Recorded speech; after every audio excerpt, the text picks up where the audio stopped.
જમી લો ને કાઉન્ટર ભરવાનું થશે હજી એક્સ્ટ્રા કાઉન્ટર છે ને તો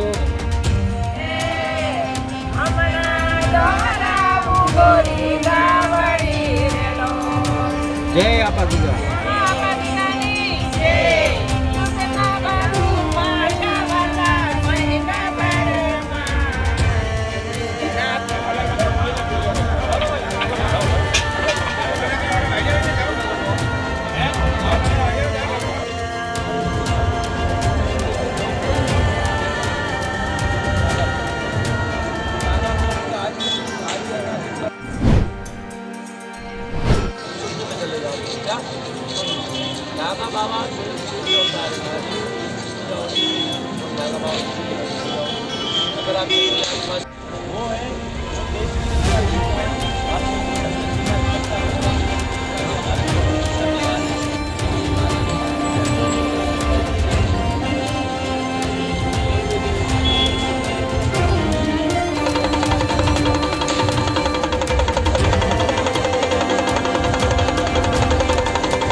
ओम नमो नारायण, जय गिरनारी।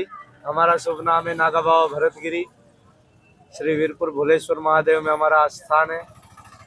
बाकी इधर शिवरात्रि नो मेड़ो करवा आव्या छी। कुंभ मेड़ो करीने અત્યારે જેટલા બી સાધુ છે બધા કુંભ મેળામાં ખૂબ સરસ રીતે સ્નાન કરીને આવ્યા છે શિવરાત્રીમાં.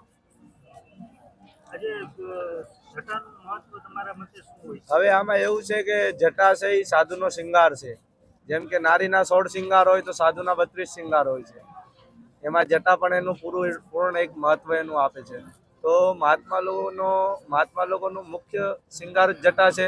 અને આજે ભભૂતિ આદિ જે ધૂના છે આ અમારી ગુરુપીરોની વર્ષોથી આવેલી પારંપરિક શું કે પ્રથા છે જે આદિ અનાદિથી ચાલી આવે છે.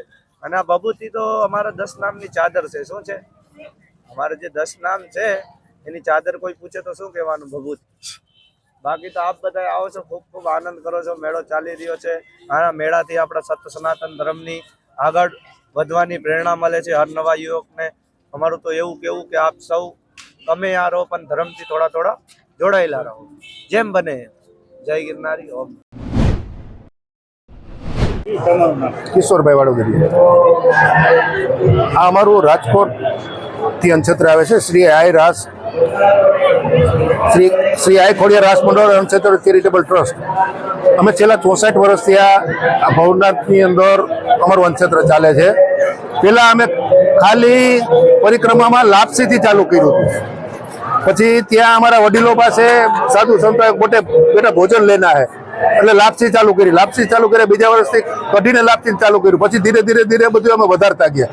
તો આજની તારીખની અંદર અમે લાઈવ રોટલી આપી છીએ, લાઈવ ખમણ આપી છીએ, ગાંઠિયા, પછી 2 મીઠાઈ હોય છે ફરતી, દાળ ભાત, શાક, સંભારો, બોરિયા મરચા અને છાશ. આ રીતનું અમે જમાડીએ છીએ. અમારું અનક્ષેત્ર સવારે 5:30 વાગે ચાલુ થઈ જાય.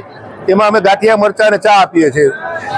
એ 9 વાગ્યા લગી ચલાવીએ. 9 વાગ્યા પછી અમે થોડીક સાફ સફાઈ કરીએ અને પછી પાછું આપણે જે કીધું આઈટમ બધી 10:30 થી 3 વાગ્યા લગી અનક્ષેત્ર અમારે ચાલુ રહે. 3 વાગ્યા પછી અનક્ષેત્ર બંધ થઈ જાય એટલે ચા ચાલુ થાય. તો એ 7 વાગ્યા લગી અમે ચલાવીએ. 7 વાગે વળી પાછું સાફ સફાઈ કરીએ અને અનક્ષેત્ર ચાલુ કરી દઈએ. તો સાંજે અમે ખીચડી આપીએ, બપોરે દાળ ભાત આપીએ છીએ. સાંજનું મેનુ સેમ હોય છે. એમાં ખાલી એક ખીચડી અને દાળ ભાતનો જ ફેરફાર થતો હોય.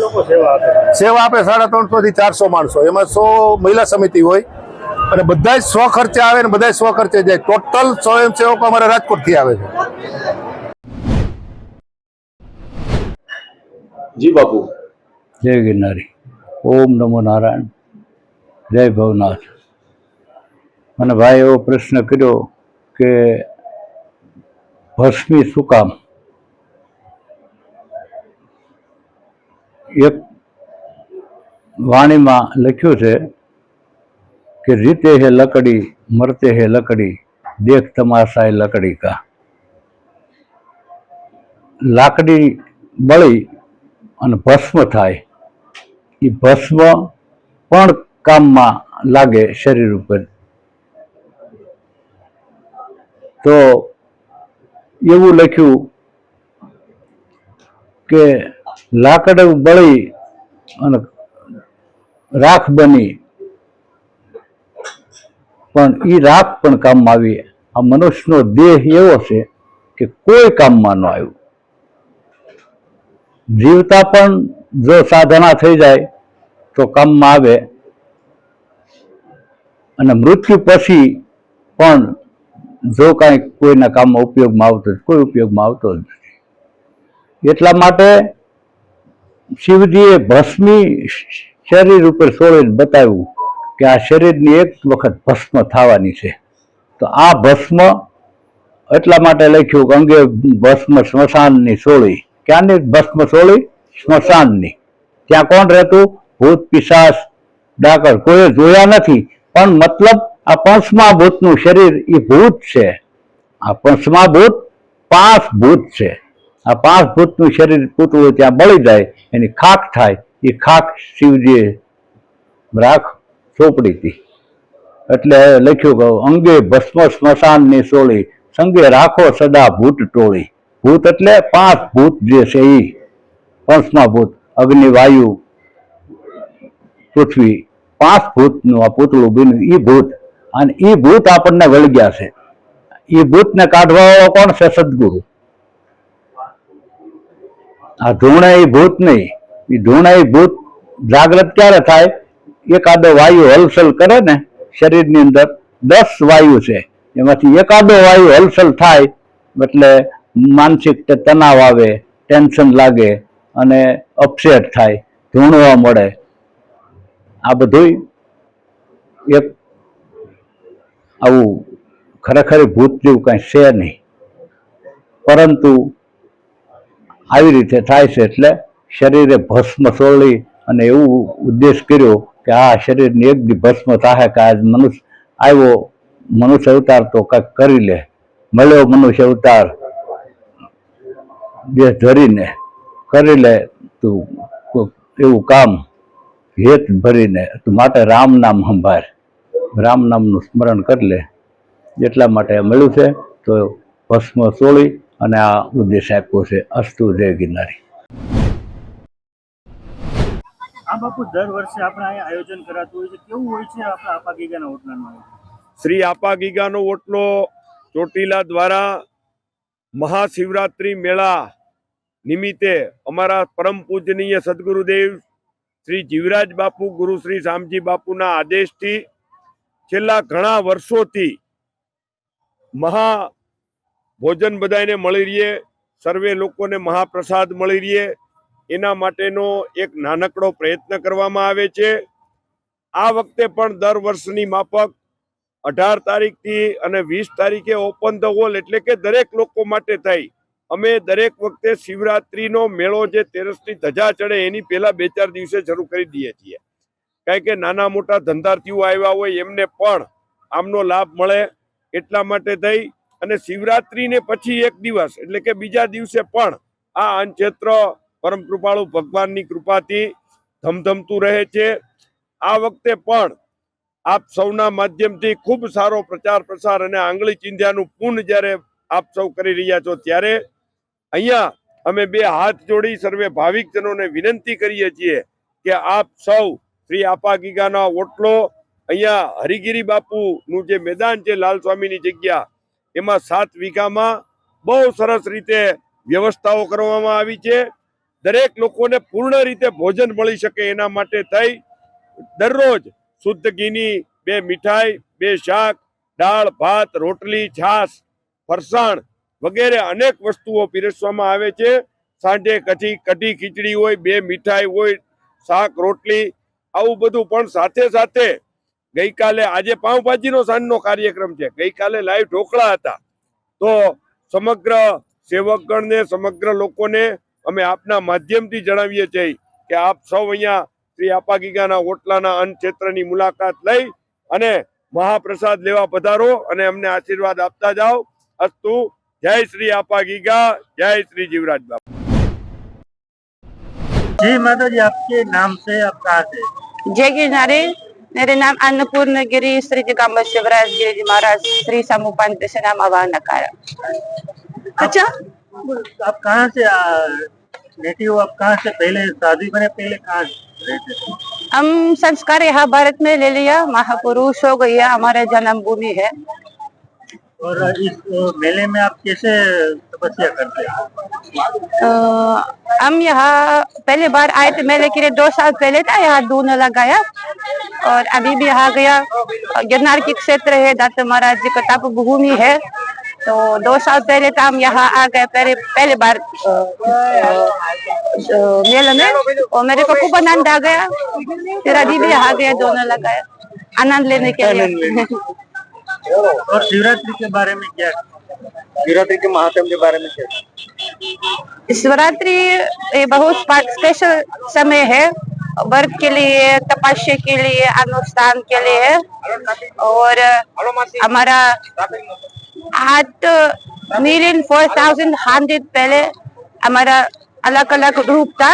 तो ये मोक्ष प्राप्त के लिए है. लोग यहाँ आते तपस्या करते. हमारा दशनाम परंपरा है, संन्यास परंपरा है. ये मोक्ष के लिए हमारा सनातन धर्म वहाँ 4 आश्रम है, और ब्रह्मचार्य आश्रम, गृहस्थ आश्रम, वनप्रस्थ और संन्यास आश्रम, और 4 धाम है, धर्म, अर्थ, काम और मोक्ष. तो ये संन्यास आश्रम ये मोक्ष प्राप्त के लिए. और यहाँ देश विदेशी संतों की आ गया मोक्ष प्राप्त के लिए, तपस्या के लिए, आशीर्वाद देने के लिए साथ.